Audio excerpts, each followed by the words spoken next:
mytamilmovie.com. நான் jack பேசுகிறேன். அழகனழகி audio லான்ச்சுக்காக வந்திருக்கிறோம்.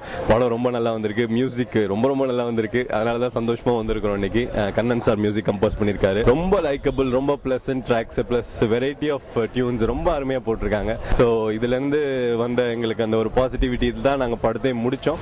ரொம்ப அருமையாக வந்திருக்குது. நந்தா சார் ரொம்ப கிரியேட்டிவாக சிம்பிளாக வச்சுட்டு அதே சேம் டைம் ரொம்ப அழகாக பேக்கேஜ் பண்ணி எல்லாருக்கும் பிடிக்கிற மாதிரி எடுத்திருக்காங்க. பிரபுதயாளன் சாரோட பிக்சரைசேஷன் ஸ்பெஷல் மென்ஷன் பண்ணோம். ரொம்ப அருமையாக வந்திருக்கு. இதுக்கெல்லாம் காரணமாக இருந்த குருராஜன் சார் ரொம்ப பாசிட்டிவாக, ரொம்ப என்கரேஜிங்காக லாஸ்ட் இயர் ஃபுல்லாக இருந்தார்.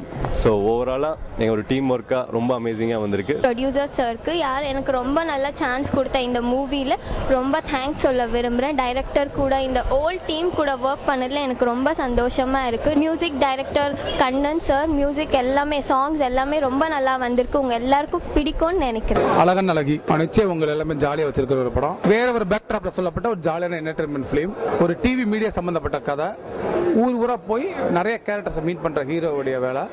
அப்படியே அவன் மீட் பண்ற ஒரு ஹீரோயினை வந்து வேலைக்கார பொண்ணு, அந்த பொண்ணு திறமையை கொண்டாந்து அந்த பொண்ணு எப்படி லைம் லைட்டில் பெரிய ஆக்குறன்றதான் கதை. அழகன் நிச்சயம் வந்து ஒரு மியூசிக்கல் டிராவலா எல்லாரும் சிரிக்க வைக்கின்றதை உறுதியாக நம்புறேன். நான் வந்து அழகன் அழகி படத்தோடைய ப்ரொடியூசர் பேசுறேன். இந்த படத்துக்கு வந்து கண்ணன் வந்து மியூசிக் பண்ணியிருக்காரு, நந்தா பெரியசாமி வந்து டைரக்ட் பண்ணியிருக்காரு. இந்த படத்தில் வந்து 5 சாங்ஸ் வந்திருக்கு. ஒவ்வொரு சாங்கும் ஒரு ஸ்டைலில் இருக்கும். இந்த படத்தில் வந்து பார்த்தீங்கன்னா ஒரே டிராவலிங் சப்ஜெக்ட்ஸ் இது ஃபுல்லாக அவுட்டோர்லாம் ஷூட் அவுட் பண்ணியிருக்கோம். Interior projects of south towards Madurai, அந்த மாதிரி ஏரியா, மதுரை, திருச்செந்தூர், தேனி, அது மாதிரி ஏரியாவில் ஷூட் அவுட் பண்ணியிருக்கோம். படம் நல்லபடியாக வந்திருக்கு. காமெடிக்கு உங்களுக்கு பஞ்சமே இருக்காது. கவிஞர் ஸ்நேகன் பேசுகிறேன். இந்த படத்தில் 2 பாடல்கள் நான் பண்ணியிருக்கேன். மற்ற பாடல்கள் எழுத முடியுங்கிற கவலை இருந்தால் கூட அந்த 2 பாடல்களும் படத்துக்கு மிகப்பெரிய உறுதுணையாக இருக்குன்னு சொல்லி இயக்குனர் சொல்லும்போது ரொம்ப சந்தோஷமாக இருந்துச்சு.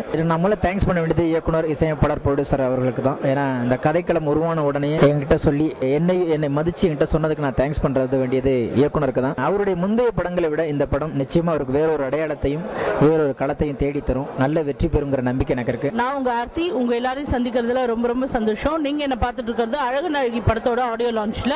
ஸோ அழகன் அழகி நந்தா பெரியசாமி சாரோட டைரக்ஷன்ல, குருராஜ் சாரோட ப்ரொடக்ஷன்ல கண்டிப்பா வந்திருக்கு. அண்ட் இந்த படத்துல வந்து ஆர் கண்ணன் சாரோட மியூசிக். ஆல்மோஸ்ட் நிறைய ஆர்டிஸ்ட் சேர்ந்து இந்த படத்தை வந்து உங்களுக்காக நகைச்சுவை கலந்த ஒரு 100% என்டர்டெய்னர் மூவியா இந்த படம் இருக்கும். ஸோ நீங்க வந்து பாருங்க, இது வரைக்கும் பார்க்காத ஒரு தமிழ் சினிமாவை நீங்க இந்த படத்துல பார்ப்பீங்க. பாடல்களை கேளுங்க, கண்டிப்பா உங்க எல்லாருக்கும் பிடிக்கும். உங்க ரிங்டோனாவும் இந்த பாடல்கள் தான் அமைய போகுதுன்னு நினைக்கிறேன். ஸோ இந்த வருஷத்தோட சிறந்த படமா இந்த படமும் இருக்கும் நம்புறோம்.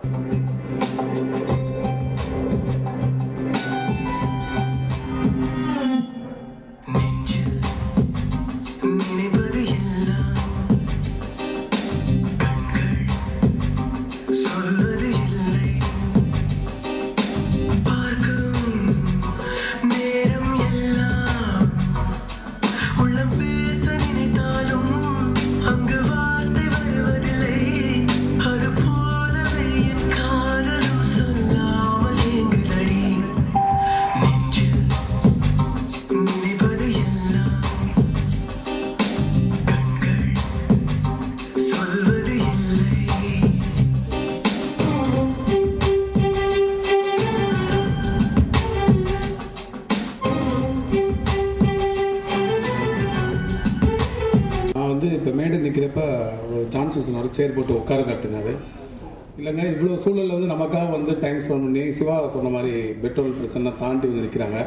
இவங்களுக்கு என்னால் முடிஞ்ச அளவுக்கு ஒரு நன்றி கிடைச்சிடணும். நான் வந்து படம் அந்த ஃபங்க்ஷன் முடிக்க நின்றுட்டே இருக்கேன். நிற்கிறப்ப வந்து அந்த பெயின் தெரில, ஏன்னா நான் வந்து பறந்துக்கிட்டு இருந்தேன். எல்லாருமே வந்து நெஞ்சார வந்து வாழ்த்துனாங்க. ஒரு போர்க்குணம் உள்ள ஆளுன்றது எல்லாருக்குமே ஒவ்வொரு விதத்துலையும் வந்து அவங்க வந்து நான் வந்து என்னோட ரோல் மாடல்னு சொல்லலாம். எல்லாருமே ஒவ்வொரு விதத்துலையும் வந்து அவங்க வந்து என்னை பாதிச்சவங்க. என்டர்டெயின்மெண்ட்டாக ஜாலியாக எந்த வித இதுவும் இல்லாமல் சிரிச்சுட்டு நம்ம ஜாலியாக இருக்கக்கூடிய படமாக எடுத்திருக்கோம். இவர் சொன்ன மாதிரி கடைசி வரைக்கும் இந்த படத்தை வந்து ஜாலியாக சிரிக்க எடுக்கிறதுக்கு வந்து இந்த குருராஜ் சாருடைய நம்பிக்கை தான் காரணம். எல்லாருமே என்னோட நம்பிக்கைன்னு சொன்னாங்க. அது கிடையாது. இந்த படம் வந்து சின்ன பட்ஜெட் ஆரம்பித்து மிகப்பெரிய பிரம்மாண்டமாக ஒரு பெரிய பட்ஜெட் உருவாக காரணம் வந்து அவரோட நம்பிக்கை தான். கிட்டத்தட்ட வந்து அவர் லைஃபே வந்து இந்த படத்தில் வந்து வச்சு இந்த படத்தை எடுத்திருக்காரு. என் நம்பிக்கை விட அவர் நம்பிக்கை நிச்சயம் ஜெயிக்கின்ற ஒரு இதோட விடைபெறேன். காலையில் எழுந்திரிச்சோன்னே ஒரு நல்ல பாட்டு கேட்டு அந்த புத்துணர்ச்சியோட போய் வேலைக்கு போவோம். அந்த மாதிரி தான் இந்த ப்ராஜெக்ட் வந்து ஸ்டார்ட் அப்போ கண்ணன் சார் கம்போசிஷன்லாம் கேட்டுட்டு தான் அந்த மோட்டிவேஷனோட போய் 1 இயர் கஷ்டப்பட்டு ஒர்க் பண்ணி, இது படத்தில் மட்டும் இல்லை, எங்கள் லைஃபுக்கும் லாஸ்ட் இயர் ஃபுல்லாக இதான் சவுண்ட் ட்ராக்கு. சோகமாக இருக்கும்போது இதான் போடுவோம், சந்தோஷமாக இருக்கும்போது இதான் போடுவோம். ஸோ குவாலிட்டியாக நந்தா சார் எடுத்திருக்காரு. குருராஜன் சார் ரொம்ப சப்போர்ட்டிவாக இருந்தார். Editor sir Sasikumar sir plus Prabhudayanand sir அருமையான இமேஜஸ் கம்போஸ் பண்ணியிருக்காரு. டைரக்டர் நந்தா சாருக்கு நான் தேங்க்ஸ் சொல்ல விரும்புகிறேன். எவ்வளோ பெரிய சான்ஸ் கொடுத்தா எனக்கு ரொம்ப தேங்க்ஸ். சாங்ஸ் எல்லாம் ரொம்ப நல்லா வந்திருக்கு. கண்டிப்பாக கண்ணன் சார் பண்ண மியூசிக் எல்லாருக்கும் பிடிக்கும்னு நினைக்கிறேன். கண்டிப்பாக மிஸ் பண்ணாமல் பாருங்கள். அழகன் அழகி பேர் டைட்டிலே கேட்கும்போது ரொம்ப அழகாக இருக்கீங்க. அண்ட் இந்த மூவியில் நடித்தவங்களும் ரொம்ப அழகாக இருக்கீங்க. I wish all the very best to the entire team. I'm looking forward to this movie. ரொம்ப நல்லா வந்திருக்கு. இந்த சாங்ஸ் எல்லாம் ரொம்ப நல்லா வந்திருக்கு. It has come out really well. ரவிராதா அவர் தான் நந்தா பெரியசாமியாக மாறி இருக்காரு. எனக்கு ரவிராதாவை தான் தெரியும். சென்னைக்கு வந்துட்டு முதல்ல சினிமாவுக்குள்ளே போகிறதுக்கு முன்னாடி பத்திரிகையில் சேர்ந்துட்டா கொஞ்சம் நிறைய தொடர்புலாம் கிடைக்கும். அது மூலமாக சினிமாவில் வந்துடலாம் சொல்லி ஏதாவது பத்திரிகையில் வேலைக்கு சேரலாம்னு சொல்லி நான் வேலைக்கு ட்ரை பண்ணது வந்து உஷா பத்திரிகையில் ஒர்க் பண்ணிட்டு இருந்தார். அப்போது ரவிராதா கிட்ட தான் ஃபஸ்ட் வேலைக்காக போய் நின்னேன். என்னுடைய முதல் சந்திப்பிலேயே என்னமோ தெரில இவ்வளோ தூரத்துக்கு அது நீண்டு வருமோன்னு அப்போவே தோணி இருக்கும் போருக்கு முதல் மீட்டிங்லேயே என்னை ரொம்ப பிடிச்சி போய் எனக்கும் அவரை பிடிச்சி போய் வெளியில் வந்துட்டு நண்பர்கள்லாம் இருந்தாங்க. சாப்பிட போகிறதுக்காக எல்லாமே கிளம்பும்போது என்னையும் சேர்த்து கூப்பிட்டாரு. கூட இருந்தவங்களுக்குலாம் என்னடா யாரோ ஒருத்தன் புதுசாக வந்திருக்கான் இவனையும் ஏன் கூப்பிட்டு வராங்கிற மாதிரி ஃபீலு மற்றவங்களுக்கெல்லாம். ஆனால் கூப்பிட்டு போயிட்டு அந்த உஷா பத்திரிகை பக்கத்துலேயே ஒரு ரோட்டில் அவர் கூட உட்காந்து சாப்பிட்டேன். சென்னைக்கு வந்த புதுசில் இந்த மொத்த உலகமும் புதுசாக தெரியும். அப்போ யாராவது ஒரு டீயோ நம்மளுக்காக ஒரு சின்னதாக ஒரு சாப்பாடோ அப்படியெல்லாம் எதாவது பண்ணிட்டா அதை வந்து லைஃப் லாங் ஞாபகத்தில் இருந்துகிட்டே இருக்கும். இவர் வந்து அப்போ துருன்னு இருப்பார். டப்புனு திரும்பி பார்த்தானே ஏதாவது வண்டி பார்த்தாருன்னா சீதா வண்டி போகுது அப்படிம்பாரு. வேற ஏதாவது ஒன்று பார்க்கும்போது என்னன்னா அந்த இவ நாளைக்கு பார்த்திவ் சாரோட மீட்டிங் இருக்கு இல்லைன்னா வேற ஒரு டைரக்டர் பேர் சொல்லுவார். எனக்கு அப்படியே எல்லாமே பிரமிப்பாக இருக்கும். எல்லா ஹீரோ பார்க்க போகிற சொல்கிறாரு, யாரோ ஆர்டிஸ்ட் பேர் சொல்கிறாரு, நம்மளே கூட கூட்டு போக மாட்டாரான்னு சொல்லி அந்த ஃபீல் இருக்கும். நந்தா பெரியசாமிக்கு மறுபடியும் வாழ்த்துக்கள். சமுத்திரகனி முக்கியமான சில டைரக்டர்ஸ்லாம் வந்து என்னன்னா அந்த டோன் வர்றதுக்காக பக்கத்திலே இருப்பாங்க. இருந்தாலுமே சமுத்திரகனிக்கு வந்து அப்படியே வந்து என்ன நாடோடிகள் வரைக்குமே அந்த முகம் வர்றதுக்கு பெரிய ஒரு போராட்டம் இருந்துச்சு, வந்து சேர்ந்துச்சு. அது மாதிரி ஒவ்வொருத்தங்களுக்கும் அது மாதிரி வந்து நான் ஒரு படம் மாயாண்டி குடும்பத்தில் வர வரைக்குமோ ஒவ்வொருத்தங்களுமே அப்படி ஒரு அடையாளம் வர வரைக்கும் ஏங்கிட்டே இருப்பாங்க. என்னுடைய நண்பர் இன்னொருத்தர் மேடைக்கு வர முடியல, அங்கே உட்காந்துருக்க பிருந்தா சாரதி, அவருக்கும் அந்த முகம் வரணும். நான் ரொம்ப மதிக்கிற பாலனுக்கு வந்துருச்சு, வெயில் மூலமாக வந்துச்சு. அது மாதிரி இந்த படத்து மூலமாகவே அது உனக்கு வரணும்னு நான் வந்து வேண்டிக்கிறேன். அவர் கூட ஒரு படம் பண்ண ஃபஸ்ட்டு உள்ளம் கேட்குமா அறிந்து மறியாமல்லாம் ரிலீஸ் ஆகிறதுக்கு முன்னாடியே அவர் கூட ஒரு கல்லூரியின் கதை படம் பண்ணேன். அப்போ வந்து இன்னும் ஹீரோவே லான்ச் ஆகலை, அறிந்து மறியாமல் முடிய போகிற ஸ்டேஜ். அப்போ வந்து என்னை வந்து கதை சொல்லி எனக்கு கன்ஃபார்ம் பண்ணார். அதே வந்து எனக்கு பெரிய அச்சீவ்மெண்ட். ஏன்னா நந்தசாமி சார் கதை சொல்லி எவ்வளோ பேர் கேட்டிருக்காங்கன்னு தெரில. பட் உண்மையிலே நீ ஒரு படம் பார்க்குற மாதிரி கதை சொல்லுவார். ரெக்கார்டிங்லாம் போட்டு பயங்கரமாக எஃபெக்ட்ஸ்லாம் கொடுத்து அழுகுற சீனில் அழுதுகிட்டு பார்க்கும்போது ஐயோ இவரே இப்படி அழுகும்போது நம்ம நடிக்க வைக்கும்போது எப்படி அழுவ வைப்பாருன்னு யோசிச்சு பார்ப்பேன். அது முடிஞ்சு இப்போ லிங்குசாமிகிட்ட கதை கேட்கும்போது அவர் அப்படியே அதே மாதிரி கதை சொன்னார். அப்போ தான் தெரிஞ்சுக்கிட்டேன் ரெண்டு பேரும் க்ளோஸ் ஃப்ரெண்ட்ஸுன்னு. இப்போ கேட்டுக்கிட்டேன் நீங்கள் அப்போ தான் கேட்டுக்கிறேன், என்ன சார் நீங்கள் இவருக்கு தெரியுமா, நாங்கள் ஒரே ரூமில் கதை மாற்றி சொல்லிட்டு இருக்கோம் அப்படின்னு. இதுவே தான் உங்களுக்கு வேலையா அப்படின்னு கேட்குறாங்க. ஸோ உண்மையிலே எல்லாருமே சொன்ன மாதிரி ரொம்ப ஃபயரான ஆள், துருன்னு இருப்பார். வெற்றி தோல்வி அதெல்லாம் பார்க்காம அடுத்த படம் நம்ம நல்லா பண்ணோம் அந்த ஒரு நோக்கத்திலே இருப்பார். ஸோ ஐ திங்க் இந்த படம் ட்ரெய்லரும் சரி சாங்ஸும் சரி எல்லாமே நல்லா இருக்கு. I think it will be a big success for him. வெற்றியடைய என் நந்தா பெரியசாமி மிகப்பெரிய இயக்குனராக என்னுடைய நெஞ்சார்ந்த வாழ்த்துக்களையும் தெரிவித்துக் கொள்கிறேன். ஒரு கான்ஸ்டண்ட்டாக ஒரே ஒரு விஷயத்தை வந்து இந்த ஆடியன்ஸில் கேட்க முடிஞ்சது. அது என்னென்னா இந்த டைரக்டரை மனசாக வாழ்த்துற ஃப்ரெண்ட்ஸ் நிறைய பேர் இருக்காங்க. அதுக்காக I think we have to give a big hand. அது ரொம்ப பெரிய விஷயம் சார். அதோட பெரிய விஷயம் என்னென்னா உங்கள் ஆடியோ லான்ச்சுக்கு இவ்வளோ க்ரௌட் வந்தது. இவ்வளோ க்ரௌட் இங்கே இருக்குன்னா இத்தனை பேருக்கும் பெட்ரோல் கிடச்சிருக்குன்னு அர்த்தம். So I think you are very lucky. நான் இங்கே இருக்கிறதுக்கு காரணம் வந்து இந்த படத்துடைய மியூசிக் டைரக்டர். இவரோட முதல் படமே வந்து ஒரு எக்ஸ்ட்ரானரி ஹீரோ நடித்த படம், தமிழ் படம். அடிக்கடி நம்மளை பற்றி நம்ம சொல்லிக்கிறது கொஞ்சம் யாருமே சொல்லலைன்னா லைட்டாக. அண்ட் அவர் மேலே எனக்கு ரொம்ப கான்ஃபிடென்ட் இருக்குது. ஏன்னா டேலண்ட் அண்ட் கேரக்டர் ரெண்டு ரொம்ப முக்கியமான விஷயம் லைஃப்பில். எந்த ஒரு வேலையில் நம்ம வந்தாலும் அது ரெண்டுமே கண்ணன் கிட்ட இருக்கு. And I wish him all the best. எப்போவுமே ரெண்டு பேருமே பரபரப்பாக ஓடிட்டு இருப்போம். இன்னும் அந்த வேகம் குறையாம தான் ஓடிட்டு இருக்கோம். என் நண்பன் மிகப்பெரிய வெற்றி பெற இறைவனை வேண்டுகிறேன். இந்த வாய்ப்பளித்த நந்தா பெரியசாமிக்கும் குருராஜன் சாருக்கும் ஸ்பெஷலாக தேங்க் பண்ணுறேன். இப்போலாம் பாட்டெல்லாம் வந்து 4 வரியிலே ஒரு 1 மினிட்ல ஜட்ஜ் பண்ணிடுறாங்க.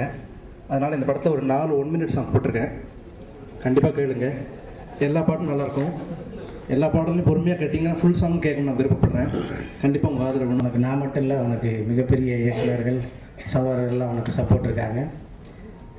உனக்காகவும் உன்னோட குடும்பத்துக்காகவும் ஒரு பெரிய வெற்றி உன்னை வந்து சேரணும்.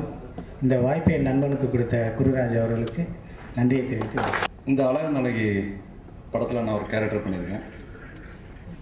ஆக்சுவலி நந்தா பிரேசன் அவர்கள் எனக்கு வந்துட்டு ஒரு 10 ஆண்டுகளுக்கு முன்பு இருந்தே தெரியும். அப்போது இவரும் மதியும் இணைந்து ஒரு டிவிக்காக இயக்குநர்களுடைய கதையை வாங்கி அதை படம் பண்ணுறதுக்காக என்கிட்ட வந்து பேசினார். அப்போ இருந்து எனக்கு அவர் நல்லா தெரியும். அதுக்கப்புறம் வந்து அப்போ அங்கங்கே சந்திச்சுக்குவோம், பேசிக்குவோம். இவர், லிங்கசாமி, பிருந்தா சாரதி, இவங்கெல்லாம் ஒரு செட்டு, ஒரு ரூம்மேட்டு. அப்போ லிங்கு, அப்போ வந்து பிருந்தா சாரதி, இவங்கெல்லாம் வந்துட்டு கதைகள் நிறைய பேசுவாங்க. அப்போ எனக்கு ஒரு படத்துக்கு இன்னொரு படத்துக்கும் இடையில அப்போ லிங்கு என்னை விட்டு போயிட்டு அவர் படம் ட்ரை பண்ணிகிட்டு இருக்காரு. ஸோ அந்த எனக்கு ஒரு படத்துக்கு இன்னொரு படத்துக்கும் இடையில கேப் வரும்போதுலாம் நான் ஒரு ரூமில் உட்காந்துக்குவேன். குறிப்பாக அவங்க வேலையை என்னை டெரட்டர்னு கிளிக்கிறது தான். நீங்கள் அது பண்ணிடலாம், நீங்கள் இப்படி பண்ணக்கூடாது அப்படின்ற. ஏன்னா என்னை விட்டு போயிட்டு அப்படி இல்லை, லிங்கசாமி பயங்கர தைரியமாக பேசுவாப்புல, எதெல்லாம் பேசணும்னு நினச்சிட்டு இருந்தாப்புலையோ அதையெல்லாம் பேசுவாப்புல. நானும் அதை போயிட்டு எனக்கு ஒரு ஃபீட்பேக், ஓகே இதை பண்ணிக்கலாம், அப்படி பண்ணிக்கலாம் அப்படின்னு. அப்படி நந்தா பிரியசாமி எனக்கு பழக்கத்துக்கு நல்ல ஒரு நண்பராக இருந்தார். இந்த படத்தில் நடிக்கணும்னு கேட்குறப்போ நான் இம்மிடியட்டாக அவர் வந்து என்கிட்ட சொன்னது, நடிக்க வர்றப்போ என்கிட்ட வந்து அவர் நடிக்க கேட்டு வர்றப்போ என்கிட்ட சொன்னது, சார் நான் எனக்காக பண்ணுற படம், ரொம்ப சிரமப்பட்டு பண்ணுற படம் அப்படின்னு சொன்னார். படைப்பெடுப்பு நடக்க போகும்போது நான் பார்த்துருக்குறேன். ஃபுல்லாகவே ஒரு சீரியஸாகவே இருப்பார். அவர் ஸ்பாட்டில் பேசுறது, மற்றவங்கள்ட்ட பேசுறது வைக்கலாம் ஏதோ தன்னிச்சையாக நடந்துட்டு இருக்குமே தவிர அவருக்குள்ள ஒரு ஃபயர் ஓடிட்டே இருந்ததை நான் வந்து பார்த்துருக்குறேன். ஒரு 7 மணிக்கு ஒரு நாள் அவர் ஃபோன் பண்ணும்போது சும்மா ஜென்ரலாக பேசிகிட்டு இருக்கும்போது அவர் சொன்னார், இந்த படத்தில் எப்படியாவது ஜெயிச்சிடணும் சார், இந்த படத்தில் நான் ஜெயிச்சிடணும் அப்படின்னாரு. அந்த ஃபயர், அந்த வேகம், வெறி அவருக்குள்ளே வந்து எப்படி கண்ணன்ட்டு இருக்குன்றதை நான் பக்கத்தில் வந்து பார்த்துருக்கேன். ஷூட்டிங் ஸ்பாட்டில் வந்து இவர் சீரியஸாக இருப்பார், சிரிச்சுக்கிட்டே ஒருத்தர் இருப்பார், எப்பவும் சிரிச்சுட்டே இருப்பார். அவர் தான் தயாரிப்பாளர் குருராஜன். குருராஜன் எப்படின்னு கேட்டிங்கன்னா எப்போவுமே நான் அவரை பார்க்குறப்ப எனக்கு ரொம்ப பிடிக்கும். ஏன் பிடிக்கும் கேட்டிங்கன்னா தயாரிப்பாளர்கள் படம் ஆரம்பிச்சு போக போக போக சீரியஸ் ஆகிட்டே போயிட்டுருப்பாங்க. அவங்க ஃபேஸ் மாறும், அது வேணுமா இது வேணுமா அப்படின்னு. இவர் மட்டும் சிரிச்சுக்கிட்டே ஓகே கொடுத்துருங்கன்னு சிரிச்சுட்டே சொல்லுவார். அந்த சிரிப்புக்கும் அந்த நம்பிக்கைக்குமே இந்த படம் வெற்றி பெறும் நம்புகிறேன். முதல்ல வந்து நான் இயக்குனர் நந்தா பிரியசாமிகிட்ட வந்து மன்னிப்பு கேட்டுக்கணும். என்னென்னு கேட்டிங்கன்னா, இந்த படத்தை முத கதை உருவான உடனேயே அவர் வந்து ரொம்ப நெருங்கிய நண்பர்கள்ட்ட ஒரு கதை உருவானாலும் சரி, ஒரு காட்சி உருவானாலும் சரி, சீன் ரெடி பண்ண உடனே கூப்பிட்டு உடனே சொல்லி அதோடைய ஒப்பீனியன் கேட்குற இடத்துல அந்த நண்பர்கள் வரிசையில் என்னையும் வச்சுருக்கிறாரு. அது மாதிரி இந்த கதையை ரெடியான உடனே அண்ணன் எங்கள் வாங்கின இந்த கதையை கேட்டு பாருங்க அப்படின்னாரு. அன்னைக்கு எனக்கு வந்து ஒரு மிகப்பெரிய நம்பிக்கை வந்துச்சு. என்னன்னு கேட்டிங்கன்னா, இதுவரைக்கும் அவர் பண்ண படங்களிலிருந்து மாறுபட்ட வேறுபட்ட ஒரு அடையாளத்தை அவருக்கு கொடுக்குங்கிற நம்பிக்கை எனக்கு இருந்துச்சு. அப்போ சொன்னேன், நானே தான் சொன்னேன் எல்லா பாட்டும் நான் எழுதுறேன் அப்படின்னு சொல்லியிருந்தேன். அவரும் சரின்னாரு. ஆனால் அந்த பாடல்கள் பதிவு பண்ணுற அந்த காலத்தில் வந்து நான் கொஞ்சம் பிஸி ஆகிட்டேன். 2 பாட்டு மேலே எழுத முடியல. அதனால வேண்டி முதல்ல நான் அவர்கிட்ட மன்னிப்பு கேட்டுக்கிறேன். ஆனால் இப்போ எனக்கு பொறாமையாக இருக்குது, இந்த படத்தில் எல்லா பாட்டுமே எழுதியிருக்கலாமோ அப்படின்னு எனக்கு தோணுது. எப்போ வந்து ஒரு படம் முடிந்த பிறகு ஒரு தயாரிப்பாளர் வாய் நிறைய சிரிக்கிறாரோ அந்த படம் நிச்சயமாக சிறப்பாக வந்திருக்கு என்ற அர்த்தம். அந்த வெற்றி படத்தில் நானும் இருக்கிறதுல ரொம்ப நான் நன்றி சொல்கிறேன். 2வது, இயக்குனராக பார்க்காம எப்போதுமே அண்ணன் சொல்லிட்டு பாசமாக கூப்பிட்ற நந்தா பெரியசாமிக்கு இதுவரைக்கும் கிடைக்காத, இதுவரைக்கும் அவர் எதிர்பார்த்த எதுவுமே அவருக்கு வந்து சென்றடைஞ்சதா இல்லையான்னு தெரியலண்ணா. ஆனால் இந்த களம் மிகப்பெரிய ஒரு அடையாளத்தை அவருக்கு கொடுக்கணும். எல்லாம் வல்ல இறைவனை வணங்கி விடைபெறுகிறேன். நன்றி. இந்த அழகு நிலையை படத்தில் இந்த கட்டைக்கால் பொருத்தி நான் இந்த படத்தில் நடிச்சிருக்கேன். ஆல்ரெடி நிறைய பேர் இந்த படத்தில் நிறைய முறை வந்து ஊனமுற்றவர்களாக மாற்றுத்திறன் நிறைய பல படங்கள் நடிச்சிருந்தாலும் இந்த படம் எனக்கு ஒரு வித்தியாசமான படம். அதுக்கு முன்னாடி ஒரு விஷயம், உலகத்தில் வந்து மெரினா பீச் தான் வந்து 2வது மிக நீளமான கடற்கரை. அது மாதிரி தன்னம்பிக்கையில் வந்து மாற்றுத்திறனாளிகளுக்கு பிறகு மிகவும் தன்னம்பிக்கை வாய்ந்தவர்கள் சினிமாக்காரங்க தான். 2வது இடத்துல இருக்கிறோம் நாங்கள். ஏன்னா ஒரு உதவி இயக்குனரா இயக்குனரை ஜெயிச்சு அதை நிலைநிறுத்துறதுக்கு, இயக்குனரை தோர்த்து வெற்றி பெறறதுக்கு எல்லாத்துக்குமே இந்த டானிக்கே அந்த தன்னம்பிக்கை தான் வேணும்.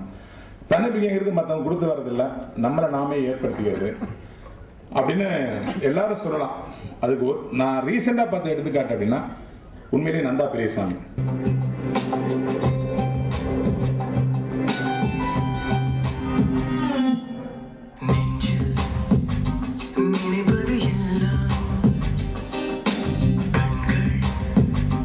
சொல்வது